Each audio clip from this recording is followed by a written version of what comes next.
My name is Jason Stock. I'm the head brewer at the Squatters Downtown Pub. I am Chris Haas. I am one-third of the ownership here at Roja Brewing Project. I am the Ha of Roja.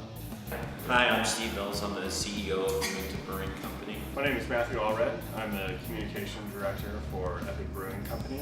I've been here for about 21 years, maybe 22 years, and I was looking for a job in the brewing industry. I was in Michigan, brewing there, but not really having a full-time job, and I just wanted a job, so I packed everything up in my truck, moved across the country. Had a friend that was in Salt Lake that I knew from college, and I stopped in to see him just to do a little biking, backpacking, just to have some fun. And I decided to, instead of leaving one day to be on my way to go, head on to California, wherever else I was going, I decided just to get drunk one day and ended up downtown at Squatters, and because I knew they had, there was a brewery down there, so I went to Squatters and drank some beer and was having a good time and telling the bartender my story and saying I was looking for a job, and he said, "Oh my, they're looking for somebody in the brewery," and I said, "Well, let's do an interview," and they interviewed me on the spot, about 4 or 5 beers in, and they hired me. The pieces started to fall into place. I was with them for 3.5 years, and then moved on to Desert Edge Brewery for 17 years, and then decided to throw my hat in the ring and open my own place.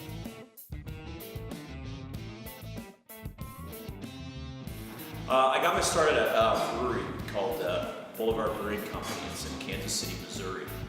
And at the time, when I started, they couldn't make payroll. But I believed in what they were doing. I liked their beer. As the company grew, they kept asking me, and I kept raising my hand to do other things inside the brewery, educating myself further. And then one day, I got a call, and they said, "Are you interested in being the CEO of Bloomington Brewing Company?" And I immediately said yes. I think we have an incredible beer culture, all things considered, and even without considering the Mormon influence here, I mean, we really have a thriving beer community and culture. It's cool to see it expanding now in so many new breweries and guys that have worked in the industry when they were younger now starting their own things. It's pretty cool to see. Yeah, the brewing culture here in Utah is pretty cool. We're all ranging from the smallest nano brewery to Uinta, which is the largest brewery in Utah right now. We help each other out when we can. If there's you're missing a raw material or something like that, if the truck doesn't show up, we call the other one and we help, right? But also when they make a beautiful beer, a wonderful beer, of course we're gonna try and outdo them, right? That's our nature. I think that's why we've had this elevation. And now what you're seeing in the world is the best beer is being made in the United States, and we certainly did not have that reputation even 20 years ago. I think there's a really good community of brewers here, and I think everybody tries to help each other out. I don't see any other brewery as our competition. I think we're doing our own thing, and we have a different business model from other people. I want to do really well, but I don't want to do really well at the expense of another brewery. I want us all to do well,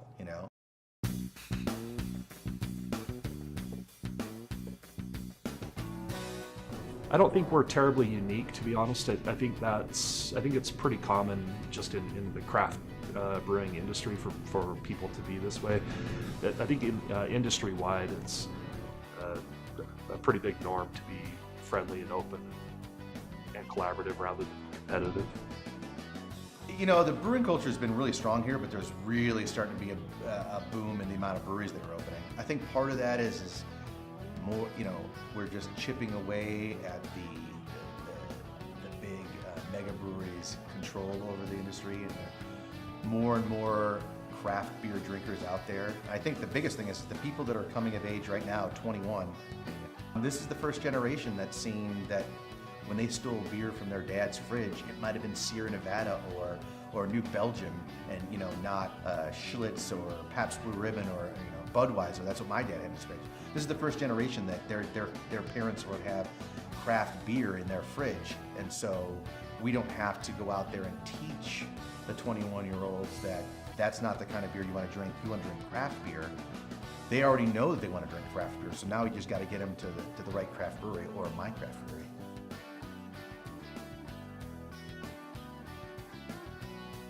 So I think everybody has like a different romantic idea of what brewing is. And we all kind of come to the industry with our own home brewing experiences. Most of the people that work here, got into craft beer and started brewing at home, and then, learned more and more about the process and just how wide a variety of beer that there is in the world. There's over 89 different styles, not to mention everything that brewers are doing creatively. A lot of the things that you see behind me don't really fit into those definitions very well. And it's really that passion for excellence, as well as, just brewing a variety of beer that's you're unable to get your hands on otherwise.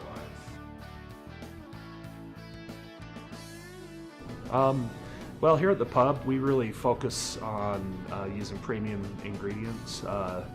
And I know everyone would say that, but I mean, I'm sitting on malt imported from Germany right here, and we've really found that makes a big difference. But we also bring in malt from Idaho because the quality is just as good. So if we can get it close and local, I know that's the big thing right now, and it should be. I mean, that's a great thing. But we also don't mind spending a little bit more to get a really good quality malt. So we have 5 beers that we make. We have a couple specials that we have on tap. We have 2 beers that we have on tap. We have a Back Porch Pale Ale, and we have the 3 Deep American Ale.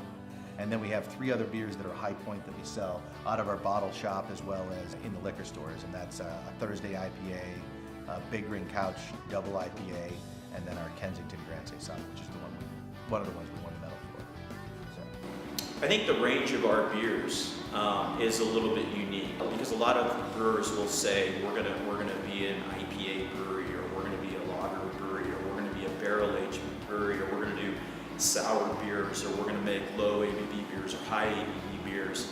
And everything that I just described, Uinta does, and we're recognized for doing them all very well. So I think that range and doing all of those at a really high level is something that's unique to most breweries. I want to make beers that I like to drink, and I like simple, easy beers. It doesn't mean they're not high in alcohol, or it doesn't not going to be wood aged or something like that. But I think beers that people know, and just make them really solid. I think a lot of times people try to throw the kitchen sink at a beer and then that'll sell, But I think you want something that's easily approachable, and people drink it and go, yeah, totally get it. Salt Lake is a very unique environment in that the liquor laws are different than the rest of the nation, right? And I have to say that we've really learned how to be creative in working with those laws, but also who we are as a business has developed out of that. So Epic Brewing opened under the premise that we were going to brew exclusively High Point beer, which means everything that you see behind me is above 4% ABV, and therefore it cannot be sold in draft or grocery stores in Utah. We really found that niche of brewing full-strength beer brought a lot of people down to the brewery.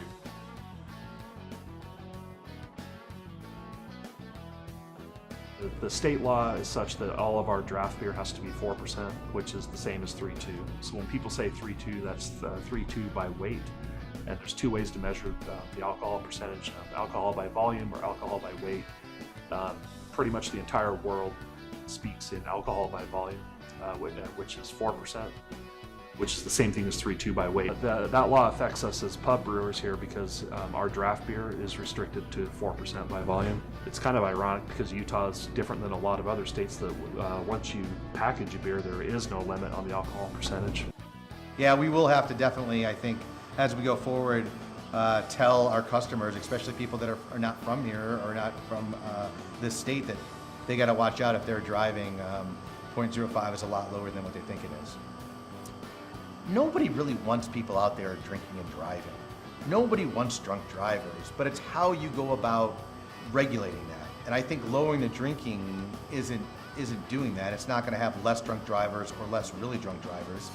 It's just going to get more people to drink less viable businesses, and/or it's going to hand out more tickets.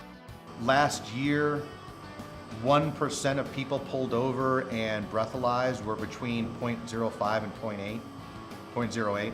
So 1%. So they're looking to change They talk about saving deaths and all this stuff, but they were talking about 1% of the population that was going to change. People that are 0.08 aren't killing people and causing all the accidents, it's people above that. So it's not about getting people that are less drunk off the streets, it's about getting people that are more drunk. And I think that instead of coming down harder on people that are barely buzzed or lower than 0.08, they should be coming down on a lot harder. You hear about these times when people have their third and fourth and fifth DUI. How do you get your fifth DUI? How are you not locked up? How is there not a probation officer watching you? How do you have access to a vehicle? And I think that's the bigger thing for me is educating the public on what that means, the 0.05 means, trying to get that repealed so it's just 0.08, because for me 0.08 is about 2 beers I can have when I go out. Any more than that, I don't want to go out and drive, and I don't go out and drive. But at 0.05, that's like a beer for me.